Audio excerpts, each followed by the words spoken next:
Di awal episode 4 ini, diperlihatkan seorang peserta yang terlihat buru-buru dan diajak oleh salah satu staf ke sebuah tempat. Staf lain yang melihat mereka berdua di CCTV langsung replying adegan mereka berdua lewat. Dan hal ini tanpa diketahui oleh staf lain. Sepertinya mereka menyimpan sesuatu.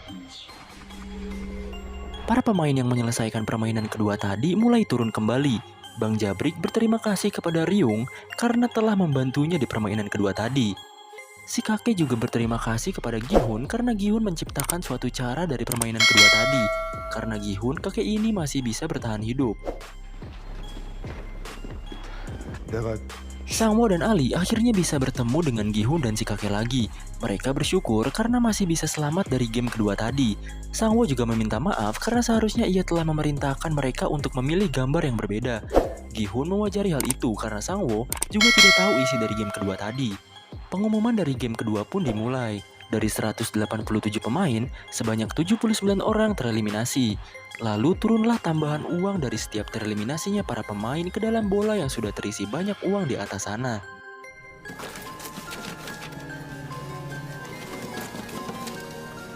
Uang yang terakumulasi pada game kedua adalah 7,9 miliar won. Dan total hadiah yang terakumulasi hingga saat ini adalah 34,8 miliar won.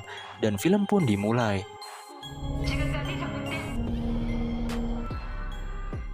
Waktu pun menunjukkan peserta untuk makan.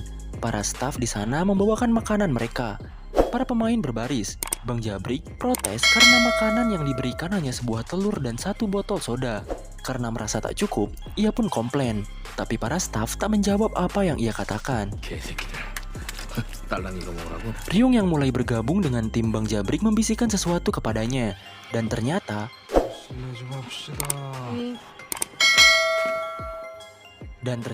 mereka melakukan keserakahan, di mana mereka menyerobot antrian lain agar mendapatkan 2 kali makanan. Cewek yang komplain pun akhirnya dibuat ketakutan oleh Bang Jabrik. Singkatnya, beberapa orang dari antrian belakang pun tak kebagian makanannya. Ia komplain kepada staf, tapi ya lagi-lagi, staf tak menjawab perkataan orang-orang itu. Bahkan, ia hanya bilang kalau makanan disiapkan sesuai jumlah pemain. Hendak emosi kepada staf, pria ini pun ditodongkan senjata. Seorang cewek di lain tempat buka mulut kalau geng Bang Jabrik lah yang menyerobot dan memakan makanan dari antrian lain, sehingga ia mendapatkannya 2 kali. Pria yang tak mendapatkan jatah makanan itu pun menghampiri geng Bang Jabrik. Ia berusaha mengambil sisa dari botol yang Bang Jabrik minum. Karena perebutan itu, membuat botol soda itu pecah. Akhirnya, Bang Jabrik pun memukuli pria itu berkali-kali, bahkan sampai pria itu terkapar tak berdaya.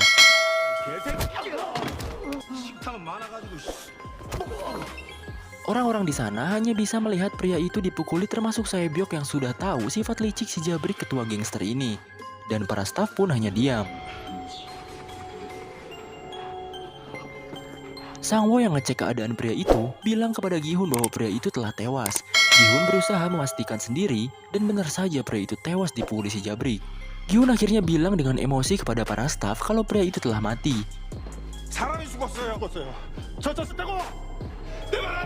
Tapi lagi-lagi, para staf itu hanya diam tak mendengarkan perkataan Gi-hun. Gi-hun emosi karena kematian pria itu di luar permainan. Tapi tiba-tiba terdengar suara yang memberitahu bahwa pemain 271 atau pria yang tewas itu telah tereliminasi. Angka pemain yang hidup juga berkurang 1. Bahkan uang yang ada di bola sana bertambah karena kematiannya. Staf pun membawa peti untuk mengangkut mayat pria itu. Dan disinilah cikal bakal suatu maha dahsyat akan terjadi. Di suatu tempat, para staf sedang mengangkut peti-peti yang berisikan mayat. Dan di sini, detektif Jungwoo menggunakan topengnya dari lingkaran ke kotak. Setelah itu, ada staf lain yang berbicara kepada Jungwoo. Tapi staf itu kaget setelah melihat topeng Jungwoo bergambar kotak. Staf itu pun meminta maaf. Di sini membuktikan bahwa gambar dari topeng memiliki kasta tersendiri dan kotak adalah kasta tertinggi dalam staf dan yang terendah adalah bulat. Staf pun bilang kenapa Jungwoo atau atasan dengan topeng kotak ada di sini. Jungwoo hanya menjawab bahwa bawahannya dilarang bicara sebelum atasannya mengizinkan. Di suatu tempat, ada seorang pria berkacamata yang sedang membedah mayat dibantu oleh 2 staf lainnya. Ia mengambil organ-organ para peserta yang sudah wafat. Di lain tempat, Sangwoo mengutarakan pendapatnya. Menurut Sangwoo, akan ada sesuatu ketika lampu dimatikan. Ali, Gi-hun, dan si kakek harus tetap terjaga karena melihat situasi pembunuhan pemain tadi oleh si Jabrik. Terlihat Jabrik lagi ngobrol seperti ngerencanain sesuatu. Jadi rencana mereka, jika ada yang diserang saat mulai tidur, mereka berempat harus berkumpul di ranjang Gi-hun untuk bertarung bersama. Si kakek yang ketiduran akhirnya menyetujui pendapat itu karena situasi saat ini sedang berbahaya. Gi-hun menemui Sae-byok. Ia meminta Sae-byok untuk tetap berjaga saat waktu tidur dimulai dan meminta Sae-byok untuk bergegas ke kasur Gi-hun jika terjadi sesuatu nanti. Tapi ia tak percaya kepada siapapun di tempat ini. Di tempat lain, si pria berkacamata yang lagi membedah organ, si pria kacamata ini sebenarnya bersekongkol dengan beberapa staf di sana. Pria ini meminta spoiler permainan selanjutnya kepada staf itu. Si staf memberikan telur dan menjelaskan bahwa mereka sengaja memberi sedikit makanan untuk membuat orang-orang berkelahi. Mereka akan menyingkirkan yang lemah sebelum permainan berikutnya dimulai. Staf pun menyarankan agar pria berkacamata itu, atau kita sebut saja dokter lah, susah amat gue ngomongnya, menyarankan si dokter itu untuk bergabung dengan tim yang paling kuat di sana. Singkatnya, si dokter ini mencari tim terkuat di sana. Ia pun melihat geng Bang Jabrik saat itu. Dan akhirnya, ia meminta buat join gengnya si Jabrik ini. 같은 편은 계속 감기 걸리면 주사라도 놔주시겠어요? Awalnya si dokter ini dicepuin sama geng Jabrik. Tapi si Jabrik dibisiki oleh dokter ini bahwa ia tahu permainan yang akan dilakukan selanjutnya. Detektif Jungwoo yang memakai topeng kotak pun terlihat cukup bebas. Di sana para petugas, pasukan, dan pekerja diharap menuju posisi masing-masing karena game akan dimulai. Sedikit penjelasan ya, jadi sebenarnya para pemain belum tahu kalau setelah waktu tidur nanti akan ada game spesial.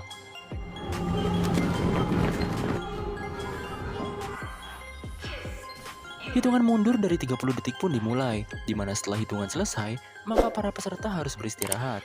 Terlihat Jabrik sudah siap dengan pecahan botolnya. Ia dan gengnya hendak membunuh para peserta lain. Gi-hun, Sang-woo, Ali, dan pemain lainnya menjaga diri dengan tidak tertidur. Tapi si kakek malah sudah pulas duluan. Di lain tempat, frontman melihat para peserta itu dengan infrared. Terlihat beberapa peserta memulai aksi pembunuhannya. Jeritan seorang wanita terdengar nyaring saat ditusuk. Keributan pun dimulai.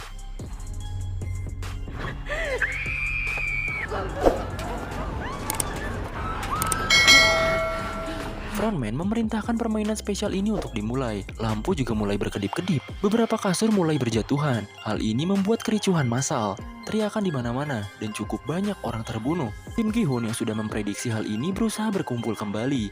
Sae-byok malah ditikam oleh salah satu pemain lain. Si Jabrik yang tahu keberadaan Sae-byok langsung menghajarnya. Tapi Sae-byok bisa melawan karena membawa pisau dan melukai si Jabrik hingga robek. Jabrik pun mencekik Sae-byok. Beruntung Sae-byok bisa menendang biji si Jabrik hingga si Jabrik kesakitan. Di scene ini gue bingung editnya cuy, karena kedap-kedip gelap gini coba. Nah pokoknya di sini chaos parah lah intinya.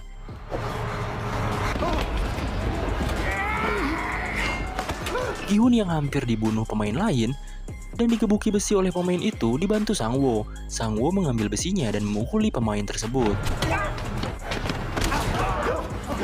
Gi-hun, Sang-woo, dan Ali berhasil berkumpul. Perkelahian terus terjadi, adu pukul, jeritan di mana-mana.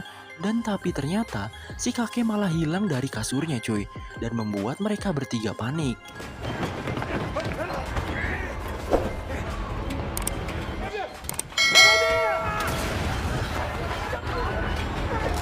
Sumpah cuy, gue deg-degan nonton bagian ini ya.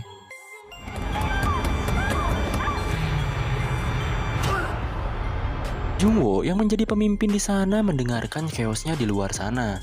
Sae-byok akhirnya menghampiri Gi-hun. Si Jabrik yang dari tadi haus untuk membunuh Sae-byok berdiri di belakangnya. Beruntung Gi-hun mendorong dan memukul balik si Jabrik. Kedatangan Sang-woo sangat berarti di sini. Ia membantu perkelahian dengan gengnya si Jabrik ini. Bahkan Ali yang datang membawa besi yang jauh lebih besar membuat geng si Jabrik ketar-ketir. 너도 좋잖아. Tiba-tiba saja si kakek dengan suara yang seadanya pun memohon kepada semuanya untuk berhenti saling membunuh. Ia berteriak sambil menggigil di atas kasur yang tertinggi.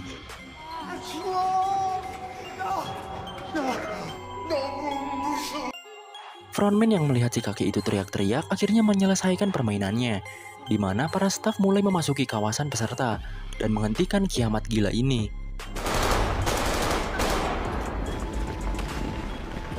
Staf pun memeriksa sajam yang mereka bawa. Jungwo memimpin memerintah peserta untuk menjatuhkan barang-barangnya. Terlihat banyak sekali korban yang mati dari kerusuhan massal ini.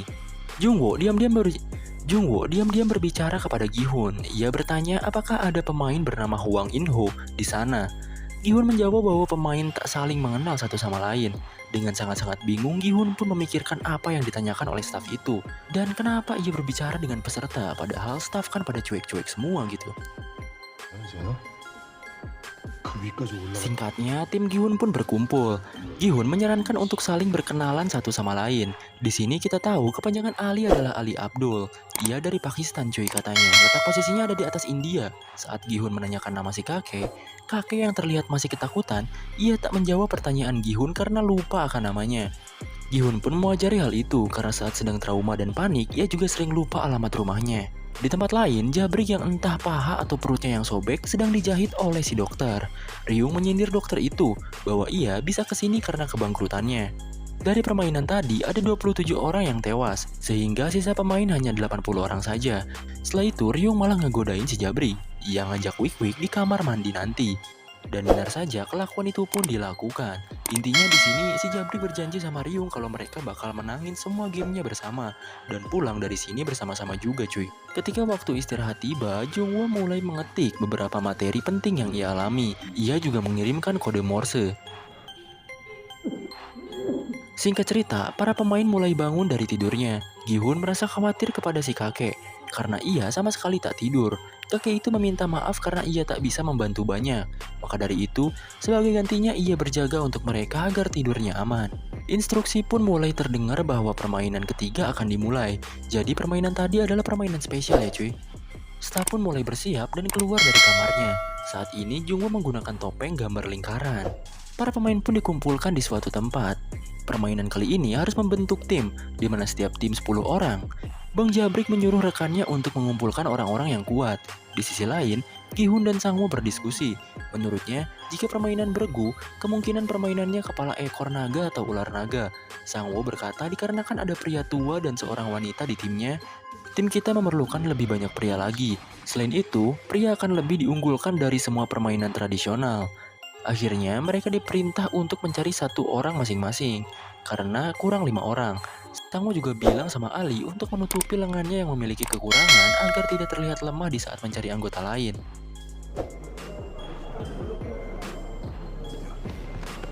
Mereka berlima pun mulai mencari-cari. Terlihat si kakek yang sepertinya terlihat tidak ada yang tertarik untuk gabung sama si kakek. Kebetulan Ali pun mendapatkan satu orang. Sang-woo mengajak seorang pria. Awalnya ia mau, tapi setelah tahu kalau ia harus mengajak istrinya, Sang-woo pun menolaknya. 저희 팀에 이미 Gi-hun mendapatkan satu orang. Di sisi lain, ada drama di tengah-tengah keramaian, yaitu Ryung dengan si Jabrik. Ryung mempertanyakan kenapa Jabrik gak masukin dirinya ke timnya. Jabrik pun beralasan kalau timnya udah penuh. Abis game ini selesai nanti, Ryung bisa balik lagi ke Jabrik. 질척거리네 진짜. Akhirnya Jabrik pun mendorong Ryung karena terus memohon. Ryung pun sakit hati dan bilang akan membunuh Jabrik nantinya. 아이고 무서워라. Di sisi lain, Sae-byok mengajak seorang wanita yang sedang gabut. Sang-woo cukup kecewa dengan orang-orang yang dibawa oleh rekannya. Bahkan si kakek tak dapat membawa orang lain untuk join grupnya. Bahkan ia juga agak kecewa karena Sae-byok malah membawa seorang wanita. Gi-hun pun bilang bahwa kita harus mencari satu orang lagi. Tapi karena timnya lemah tak akan ada yang mau bergabung. Lalu tiba-tiba saja, Ryung akhirnya join ke grup mereka. Ya walaupun Sang-woo agak kecewa karena cewek lagi yang ia dapatkan. Karena waktu sudah habis, mereka pun dibawa ke sebuah tempat untuk memulai permainannya.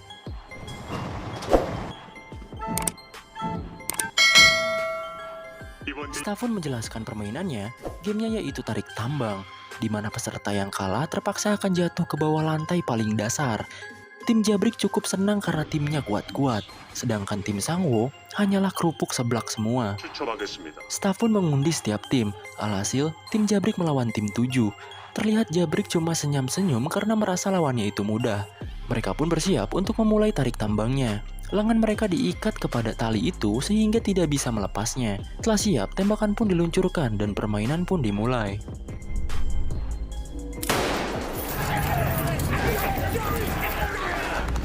Karena kekuatan dari tim Jabrik kuat, maka ia memenangkan gamenya dengan cukup mudah.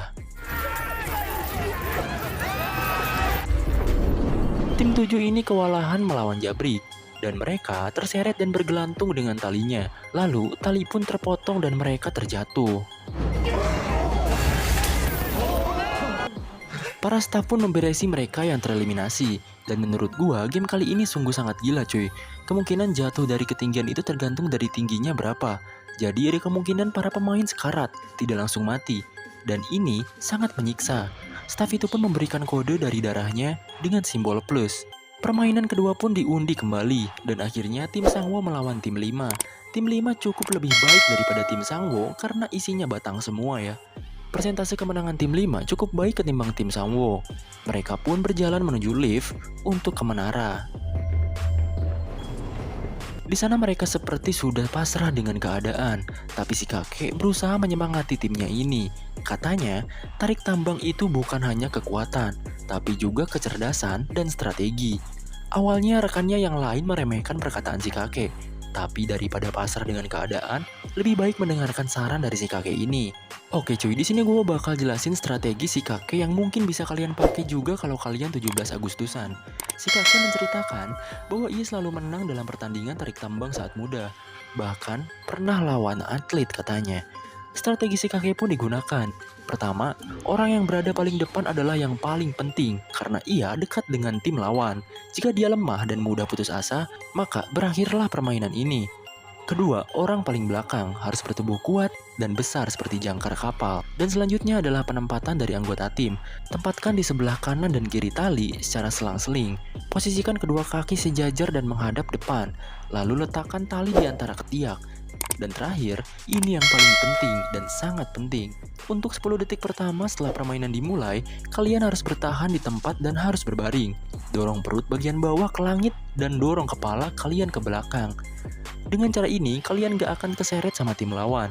Tahan sampai 10 detik saat ini. Pihak lawan akan panik dan kebingungan karena tak terseret sama sekali. Nah, kalau kalian bisa bertahan dengan posisi kayak gini, akan ada saat dimana tim lawan kehilangan ritme. Saat itu juga, tim Gi-hun mendapatkan ritme itu dan langsung menariknya sekuat tenaga.